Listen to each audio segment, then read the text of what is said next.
but that's totally fair. That's going to be interesting to see that interaction. Other side, T1 now picking up that Venge and that Quap as well, done. Yeah, Venge has been a hero I've seen a bit in some of the other regions. Support and core. It was a game of Venge got a Rampage while dead. Let's go! That was pretty cool to see. I love this here as a core. I think it's better as a core than support. I think it brings so much to the table with the Aghanim Scepter. You basically can have like 4 lives in a team fight with the buyback. And you just get off so many spells, so many stuns and swaps, and just even the wave is good. Although Tiny I think benefits from it enough with the physical damage boost. So, have there been any significant changes to her for this new patch? Yeah, she has a shard that makes her stun bounce. Yep. I think I remember the first time I saw it, I was like, whoa, what the hell just happened? It's like, why did I just get stunned? Where did that come from? Yeah. Where do you rank that? Like on the? I really like it. I think it's amazing. STO? I mean, it's a good stun when it lands, and now it stuns 2 people. It's like and it really prioritizes cool. heroes, right? Probably. Maybe. I want to say it does. You just say that's. I mean, you know, 90% of our viewers aren't going to check. Hell yeah. Everyone out there now, you go check. You call them out. This is the one time you're allowed to. I think they'll probably play as a support though. Ain't no way. It does look that way. If this is a T1, like they're giving Cuckoo last pick offlane. It's just the way this goes. He does play some offlane Quap in the past. Like he will play these greedier offlanes, but I think they pick Quap knowing the mid matchup against Ember most likely. Would they? I mean, oh yeah, Alacrity's probably gonna play Ember. Yeah. I mean, there's flex potential. Some teams ran safe lane Ember in the past. But I think the Quap Ember matchup is pretty well understood by most mid laners, and it's not like, they pick Quap, we have to dodge this matchup. I think it's like, okay, it could be a little bit rougher, but just, be ready to try Sleight of Fist, dodge some Shadow Strikes and whatnot if they come out, and just play for that more like passive style Ember mid. 10 seconds. Yeah. Alacrity's Embers is like best. I mean, I call so many heroes his best. I really love his Invoker. I really love his Ember Spirit. I mean, Ember's the hero he's played the most in pro matches. He looks really good on it. I was thinking that they have now Pango and Ember to play with Keeper of the Light. Although when they just picked up Dark Willow, now I'm like, okay, well, what lane is the Keeper going in? Because I would like to see it with the Pango in the off lane. But Dark Willow, I'm not sure how she fares as a 5, and whilst I don't fully understand this hero because I don't play her, my friend who spams her insists that she is garbage now. They nerfed her in the patch a fair amount.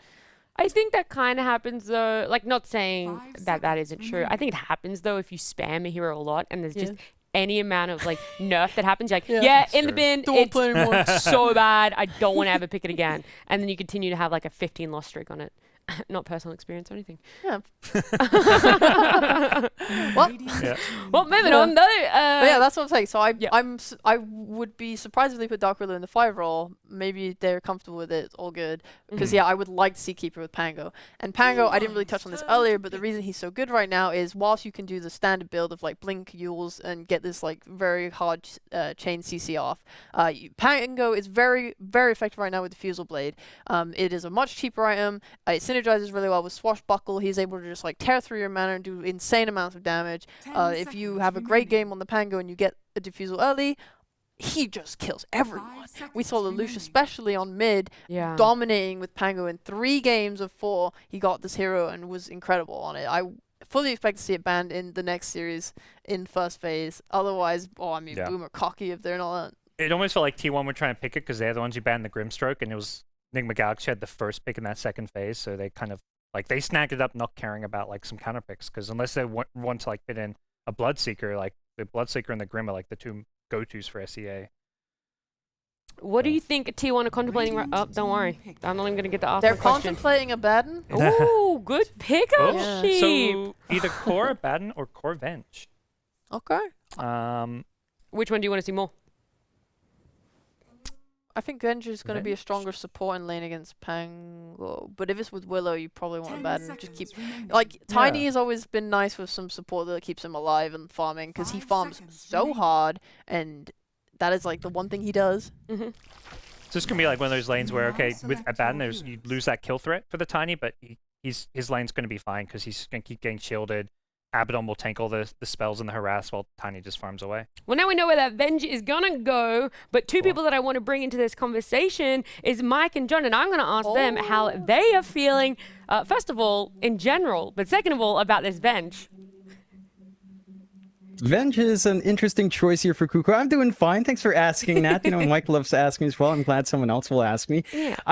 The Venge is an interesting choice. You could still go Ags. Sheeple pointed out the Shard is pretty good. Gods as well. So I'm liking the potential of T1's draft. Maybe they go back to that slower playstyle they're known for. Mm-hmm.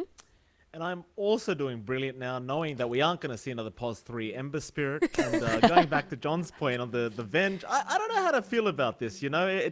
I know Kuku played POS 3 Venge before in the past. Is it good? I don't know. It kind of reminds me of that Kuku Venno that I hate to see. So, I don't know. It's I like where Nigma Galaxy's gone, but with a stand-in, who the hell knows what's going to happen. It's very true. It is up in the air. But very quickly, the team that you guys think is going to take game 1. I think T1, just the stand-in factor, I guess. And that draft solid. Yeah, I think T1 looks good. I'm not sure how I feel about Lifestealer as a carry yet. Mm-hmm. So, well, this game is going to tell us, it's going to give Sheep everything she needs to know, as we are going to jump out of here, and Mike and John, you guys are going to take it away for game 1. Well, thank you so much, Nat. It is MLP Donut johnxfire. John, welcome back. So, game 1 of this best of 3 between NGX.SEA and, of course, T1. And, I mean, I was tweeting about this earlier, Jonathan, but what a night of Dota we have ahead of us in the SEA region. I mean, you've got this matchup, and then right after, Boom Esports against Polaris. I mean, we are really spoiled today. And speaking of being spoiled, of course, we do have our observer Pythian with the sky view. He's done it once again, Jonathan. A beautiful view here for us. Yeah, a great way to get us in the zone with a very nice view in. And this matchup is going to be a bit tricky. You know, NGX, a man down, 3-4-3, of course, can fill that role really well. He used to play on GXR before, a long way back, so he's not completely out of touch. And I think he should be able to hold in for Paulson, who is, as far as I know, is running turrets in that cafe, so we might see him back by game 2. Shop Boy's buff might be there for NGX by then, but gotta go through game 1 first, Mike. And it goes back to that Lifestealer pick, right? Like, Lifestealer into Tiny on paper, it rips him apart because it's a strength hero, but you have so many ways from T1 to kite him. You have Overgrowth, you have Swap to constantly drag him around, and it's not going to feel very comfy for In Your Dream towards that late game, even with Rage up to kind of gap close and do damage. Yeah. Shout out to the person that came up with that sticker for NGX.SEA. I still kind of giggle to myself every time I see it. Very, very nice indeed. It's Kuku and In Your Dream going to spot out each other. Bit of a fight over these boundary runes here on the bot side. And who clicks faster? It won't matter. Kuku, he has a stun. And that'll allow him to get a 3-for-1 trade the way of T1. And you kind of already briefly went over this bottom lane, John, but that's probably where we are going to start here. You are going to have Kuku and Zephyr against, of course, Kami-sama himself, In Your Dream. And he'll be supported here by 3-4-3, the manager of the team. Talk to me about this one, John. Do you feel like the advantage goes either way in this bot lane? It feels pretty static overall. You could try to harass out a Lifestealer. He can trade out fairly nicely. Once he has a value point in Rage, it becomes a lot harder to zone him out. So first 2 levels feel much more important for T1 to get some good zoning out. When it comes to Keeper of the Light and Lifestealer, you don't have much going on. You could maybe play with a Solar Bind as a slow, try to slow them down as well with a Feast and Ghoul Frenzy, but it's not the most aggressive lane here for NGX, and as Sheepo pointed out, you lose out on the Pangolier Keeper, so you're kind of weakening your other lane in terms of its potential as well by running that Coddle 5 here. A very good point. Of course, speaking of the devil, Mizu on that Pango. The top lane going to be against Whitemon and Gabby, and you're going to have Jokam already going for a bit of a pull here on the creep wave. As Zephyr, his career does go down, 3-4-3, and manages to snipe it out. But back to that top lane for a moment, John. Do you find the advantage to go one with the other? Like you mentioned the point Sheepo made about the Pango and the Coddle. And quite frankly, I mean, I think all of us are kind of confused about this Dark Willow pick. Do you think it suits the draft, and do you think it works out well in this laning phase? It does give them a lot more control. I can see Brambles kind of working with, say, a Coddle Ags timing for chain control down the line, but that's way down the line. Coddle farming into the Ags from the 5, a lot slower than you'd want it to be, depending on how greedy NGX wants to be on the supports.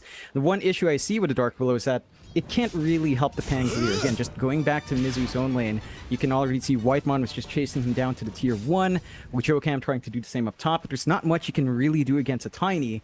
So it feels like this is going to be an easier lane for Gammy than you'd want it to be. Not as easy as, say, In Your Dreams laying down, but Mizu's kept far behind that. That progression on the Pangolier might be a bit slower than you'd want. You really do want to either commit for that Diffusal or blink Yules really quick to get the playmaking going here for NGX. Absolutely. And of course, that final lane, John, mid lane, you've got Carl and Alacrity against each other. Ember versus Quap, we've seen this many, many times. It's one of those things, right? Like, the Ember didn't used to mind this matchup too much, but with the Flame Guard changes and with the fact that you don't oh, never mind. We've got First Blood, top lane. Whitemon is able to kill off Jokam. It seems like the Abaddon is paying off so far here for T1 as Whitemon even just chases down Mizu now. And that's without Curse of Avernus flying out. Look at this. Whitemon. Oh, he's diving for this one. Whitemon, he's got the shield up. He's a bit low on mana though. Oh, he's going for the self-cancellation. He does get it. Very high value play there from Whitemon. Oh, Mizu, he's stuck with 0 HP for himself. It's a rough position for NGX in this off lane. It's not going to feel great. You don't have any additional regen on Jokam. No courier coming out as well with an extra salve. So Mizu's going to have to play a lot more defensive. Not necessarily what you want with a Pangolier. You really want to apply that laning pressure. And back to that midpoint, Mike. Alacrity is starting to drop fairly low on that mid. He is holding lane pretty nicely against Carl. He is finding his own farm, but it does feel comfier for Carl. 2 CS ahead, lots of denies.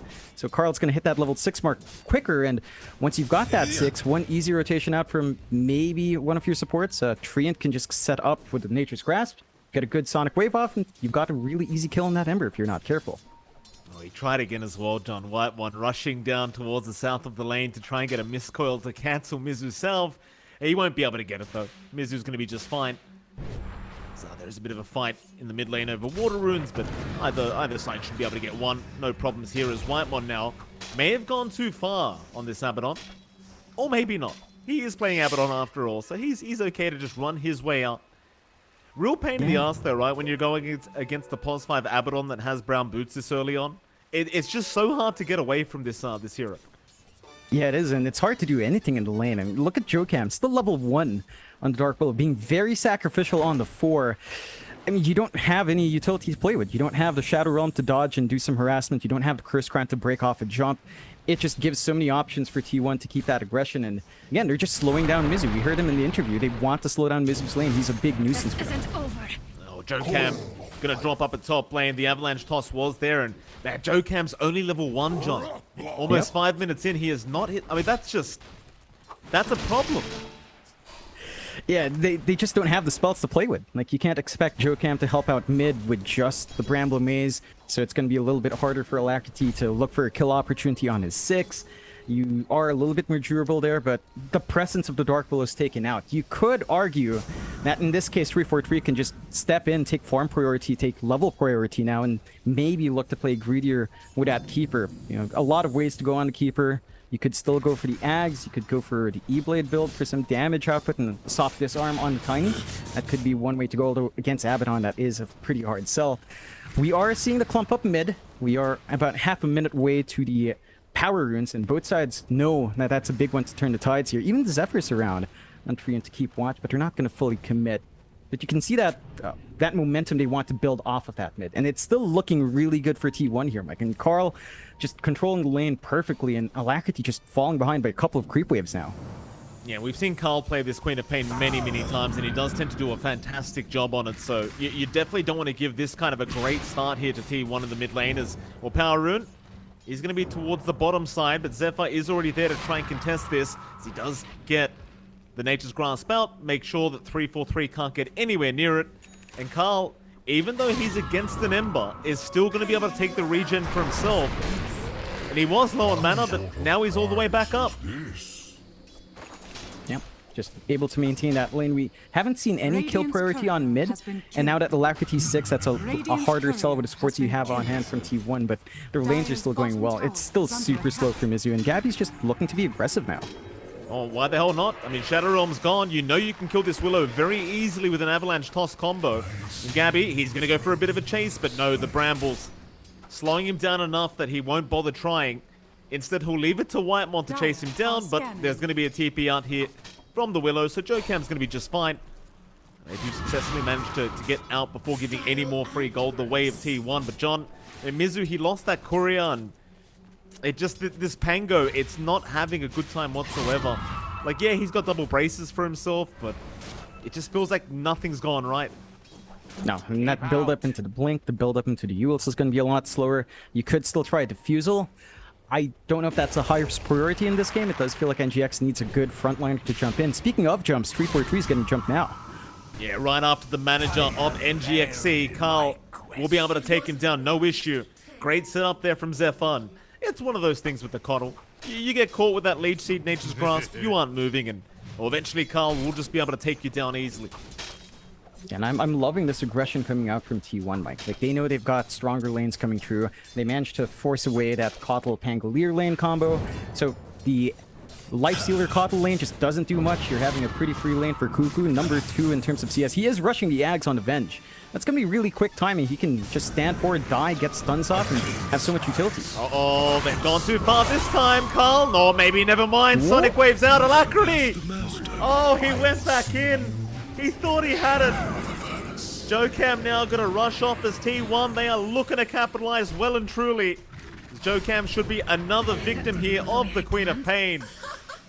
And I thought that was going to be terrible for T1, but everyone survives. Yeah, the big issue there for NGX was that Alacrity didn't manage to dodge the Sonic Wave. He got hit on the front tick of it. He was right in front of the Quap, so there was not much of a window to try and dodge, and he jumps back in. He gets punished for being greedy. Big win for T1, 0-5, and here perfect game to kick off here, Mike, and it looks like T1 is back in good form. Maybe, as the panel pointed out, last time around, they were maybe experimenting to be a bit more aggressive, but this time around, it's not like they're passive. They have 5 kills, but they're also not constantly pushing the envelope. They're still finding steady farm and still playing pretty greedy in Cuckoo's lane, and there's just no punishment here. I mean, if you can play greedy, you always go down that route, and like you said, John, they are certainly getting away with it here for Game 1, at least so far.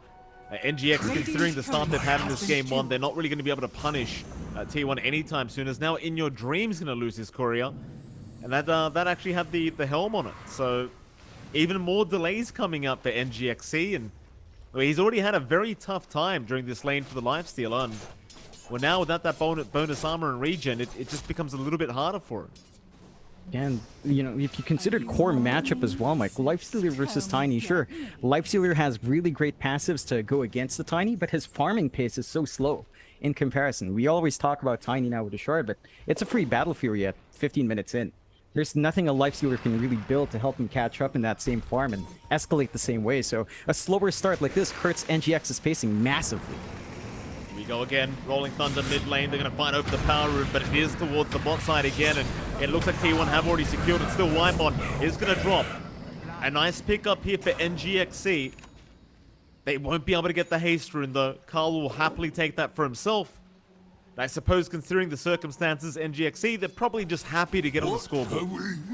Yeah, but it's a kill to get, and it's really important for them to have, at the very least, Alacrity around for that, so you're starting to build up on that Ember. It does feel like a lot of that momentum is going onto the Ember. Nice Sonic Wave onto JoeCam on high ground. I mean, Carl is just feeling it. You know, this kind of start for a Quap makes it very hard to slow her down. Your stuns here on NGX aren't the best to keep a Quap down as well, so there's a lot Carl can do here. Yeah, absolutely. He wants to keep going. He won't have Sonic Wave this time, though, so Mizu does believe he'll survive through it.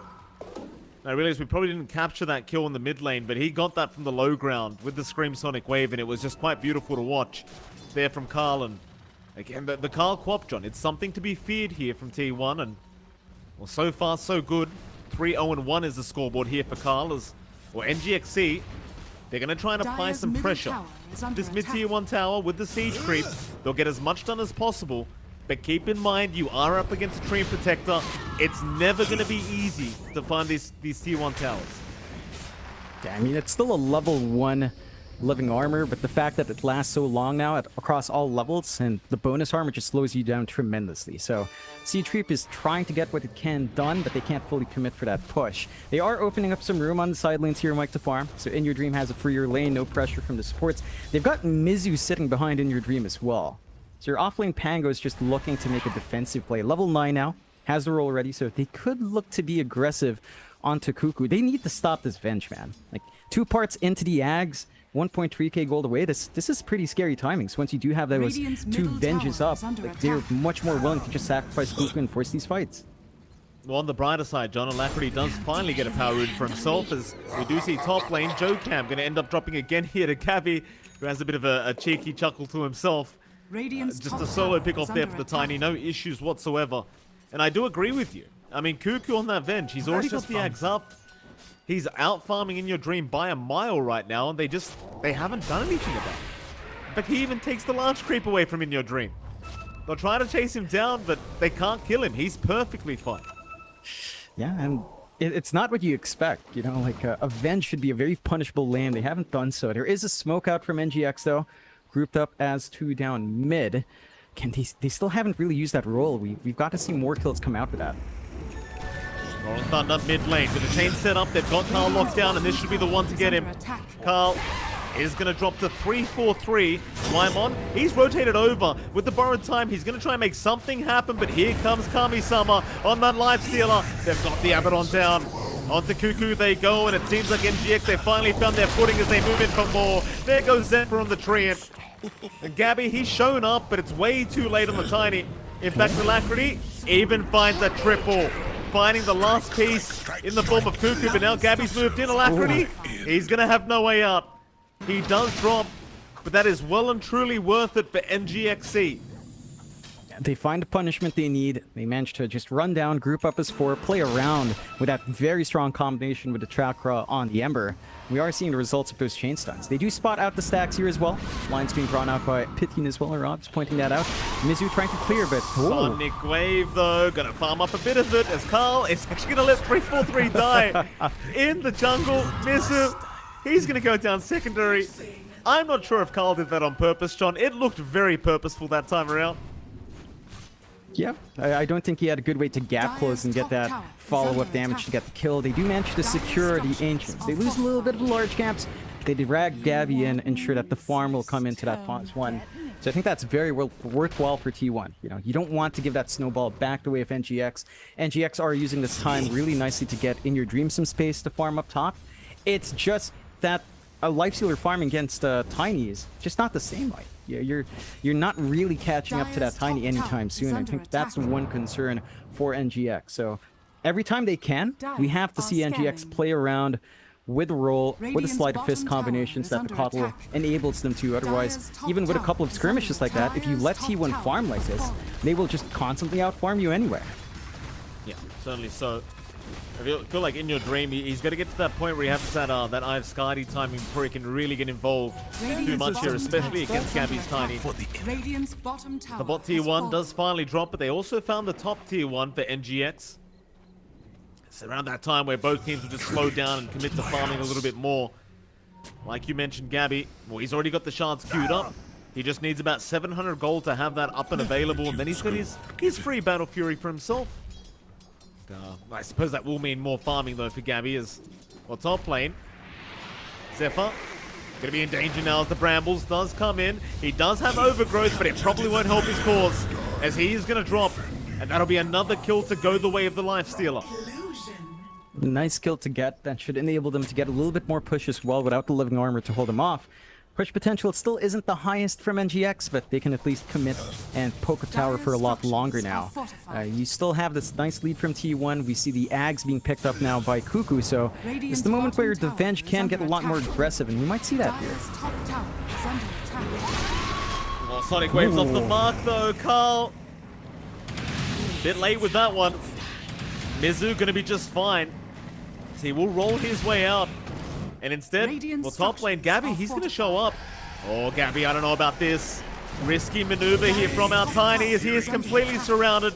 But there's enough TPs in that they will force NGX.SEA away.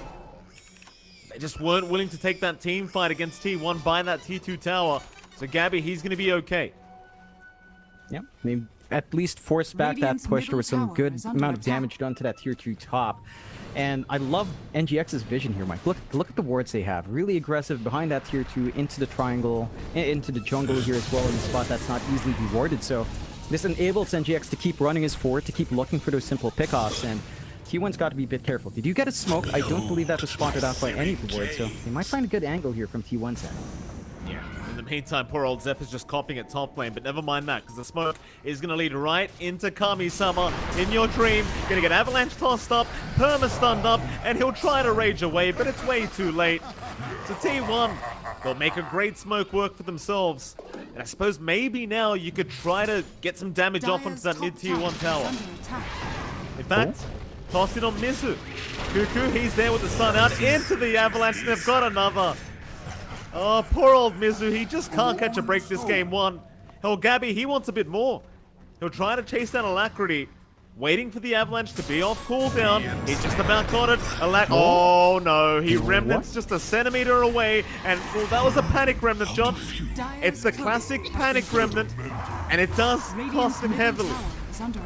Now that's a big kill for T1 to take now. They take the tier 1 mid off the back of it. This opens up a Roshan if they want to kind of pressure. Allows them to take over the triangle. We mentioned the farm pacing of the heroes of NGX, and you're still seeing In Your Dream. He's managed to catch up. At the very least, he's above Koku, but it just feels like this is the Tiny's game now. You know, he's just going to be able to outfarm everyone at a really good pace. Maybe now you can shift towards Alacrity to pace me, but Yeah, 3-4-3.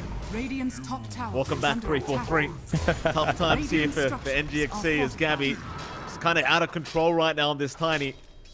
And hell, once you've got the BKB up on this Tiny, the game just becomes that much more difficult. Like, it's already Gabby just being uncontested the whole game so far. But what do you do once he's got the BKB up? You can't do much. Like, you really don't have too much that can work against that, right? Oh my goodness. It's just not fair. One hit, one hit and he's lost over half his HP. Mid lane, they've got Carl, but a nice swap out, Cuckoo. Gonna tank the gank for the team as they will be able to take him out in the end. Can they keep going though? Carl, a quick maneuver with the Sonic Wave, but it's not enough. It is not quite enough as the Infest was there from In Your Dream. Still T1, chasing for more. Cuckoo still has that bench remnant available and does have another swap up. Zephyr gonna move in, does have the overgrowth there, so they do lock them down a little bit as now Alacrity. He's in big trouble, but Terrorize does come in. They've still lost the Ember though. They have still lost the Ember as they're trying to deal with the Tiny, but Cuckoo's there to save the day, and now Mizu. He'll drop to boot. In Your Dream. He's gonna try to run, but there's no running. Not from this team, or is there? Some armor toggles do work out. It just won't matter though, John. A 3-for-1 trade. And Cuckoo, he's back up with the rest of the team. You can see just how strong that Venge Remnant is, that Venge Illusion. It comes back in, it doesn't track your hero's cooldown, so he had swap ready to go once more. You get the stuns off. This is a Venge without the shard as well. Once you do have that Ag shard eventually coming out for Cuckoo, the bouncing stun is just ridiculous. I believe a search range is about the same as the cast range, so you can go really far. Because it's not noted anywhere at all. So it's super strong. He's going for the Aura build here as well. Mike going for the Vlad's next. Gonna have a lot of presence in these fights. And for NGX, I just don't see this game getting easier for them as it goes late. Right? Like, Lifestealer, again, on paper against Tiny is good, but that's a vacuum matchup. There's so much here from T1 to help kite that Lifestealer around. The swaps are going to be painful. You've got a lot of good Dispels on from Whitemon on the Abaddon. You have a really jumpy Quamp that you need to prioritize as well. The target selection for NGX is really hard, and I think at this point, again, towards this mid-game mark of the game, you kind of want Alacrity to kick up pace. He's only got the Maelstrom right now, Mike, going into the BKB, into the Ags. I think once you have that BKB Ags, the Ember should be able to jump around, work the back line first, maybe look to take out the Venge plus the Illusion. That's going to be the big one, but it's just so much more time they need, and while that happens, T1 just goes into Roche. Yeah, that they do, John. First Roshan of the game, at least for now, is in control by T1. NGX.SEA, they are around though, and the pings are coming out, so they've got to try and force the fight. Illuminate will be there, and that should slow them down. T1, they are still continuing. Cuckoo is not backed off, and now Cuckoo, he's jumped in. He wants the keeper. A big Sonic Wave out Carl. He's got 3 targets with it. Cuckoo, he might drop eventually, but no, the overgrowth is there onto In Your Dream. He's going to try and back out of here with Mizu. He'll jump in the car, but Mizu's going to have his Rolling Thunder, and now In Your Dream's going to go. Everything just working perfectly for T1. Nothing goes wrong. No, like, it's so tough for NGX to find that angle, and you can just see Cuckoo knows he can afford to just swap in the middle of 4 heroes, not a care in the world, because even if he dies, he's got the Ags, right? Like, he's still gonna have presence, he's still gonna have a stun flying through. And that just makes it really easy for T1 to always commit, to always catch someone off guard and find that kill. Now with the Aegis up on Gabby, T1 should be able to start thinking about high ground, thinking about these other tier 2 towers that still stand. NGX don't have much of a map left, Mike, and they're still behind by 13k. Like, this is not a poor matchup that plays well from behind in terms of net worth. Well, this is where I ask you the hard question, John. What do NGX.SEA need to do to try and pull this game back their way? I mean, the best thing to do was kind of what they were getting success with earlier. Pick off the supports, try to build up on alacrity with that set of kills, and, you know, get the momentum going from your Embers and stall out time for In Your Dream to at least have some form of item parity. As you mentioned, Scotty could be a really good one. But I don't see that opening anymore. T1's just very grouped up, they're playing as a team. The only one jumping around the lanes to fix it is Carl. Rolling Thunder being forced out again by Mizu. Zephyr was being a real nuisance in that tree line. Nice swap out here from Cuckoo as Mizu is still going. Should be able to swash out. Just trying to chip away at them. And then NGX.SEA just doing their best to hold that high ground as the jump is back in with the shield crash. But the avalanche is out from Gabby. Mizu, he'll have to back off. But Cuckoo is on the chase now with the overgrowth. Zephyr, he'll eventually get it out. Still the roll-up is there from Mizu, but Carl's in now. He wants that Willow on Joe Cam. Cuckoo, he might drop, but no, he won't. He will survive another day. Now In Your Dream to move in, but everyone's falling around him. This is not the team fight. Sonic Wave is there. In Your Dream, he'll try to armor toggle. He'll try to infest. And Alacrity, he'll just have to try to run. But the magic missile there from Cuckoo into the avalanche toss. In Your Dream gonna go down. Do you just call it? It feels like it. I just don't see the counterplay anymore for NGX. Not with the farm they have, not with the items they have. If they had something to play with, say Ags up on 343 on Adam, this could help them out. You know, for high ground defense, Will-O-Wisp can do a lot of work. Beyond that, it just doesn't line up. There's not enough synergy outside of maybe the Coddle dropping cooldowns in the Pango and Ember to really get it, and they do call. NGX, game 1 doesn't quite go their way, but T1 might. I mean, look at this performance. 8-25, 20k lead. If we had doubts about T1 last week, I think a lot of those doubts disappear with this game. Oh, absolutely. I mean, that was clean, Jonathan. Very, very clean here from T1. I mean, props to NGX.SEA, though. Obviously, they've had to bring Adam in to stand in. I think Paulison might be able to make it for game number 2, so some would argue that maybe it was a bit of an unfair advantage here for T1, but I can't go against them, John. I mean, they were just way too clean. Every fight pretty much went their way apart from maybe one team fight that NGX.SEA managed to come out on top of. And yeah, I mean, this looks much more like T1 that we're kind of used to watching. Yeah, I'm looking forward if they can maintain that. Again, as you know, there were some doubts last week, Mike. NGX, they're a strong team as well. And we have to remember, you know, we're downplaying Adam stepping in, but he was a pro player too. He was on NGX before they became NGX. While they were Galaxy Racer, Adam was on that roster. Right. So I think this is still a fairly fair fight. Hopefully it goes better for them with Paulson back, but we'll just have to wait and see. We shall, and we'll also have to wait for our panel, which will be coming back right after a very short break, but we'll see you then.